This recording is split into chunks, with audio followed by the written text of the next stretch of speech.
এটা হলো আকছো শাক। অনেকে একে বলে দন্তফুল, তুতমুতিয়া, বনগাঁধা আর নাকফুল। বৈজ্ঞানিক নাম একমেলা ওলেরেসিয়া। পাতার ফুলে আছে ঝাঝালো এক স্বাদ, যা মুখে দিলেই যেন বিদ্যুৎ ছড়িয়ে পড়ে। আর সেই ঝাঁঝি দাঁতের ব্যথা দ্রুত উপশম করে। তাই একে বলা হয় টুথ এক প্লান্ট।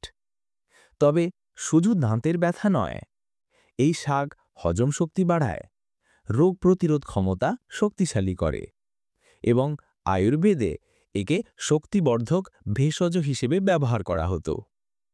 বিশ্বের অনেক দেশে এটি রান্নায় মশলার মতো ব্যবহার হয়। কিছু অঞ্চলে সালাগের উপাদান হিসেবে খাওয়া হয়, আবার কোথাও একে সবুজ শাক হিসেবে রান্না করা হয়। প্রকৃতির এই ছোট্ট ভেষজ আসলে আমাদের জন্য এক আশ্চর্য ভাণ্ডার। এই রকম অজানা অথচ দরকারি তথ্য জানাতে সবসময় আপনাদের পাশে আছে উৎসাহ টেলিভিশন।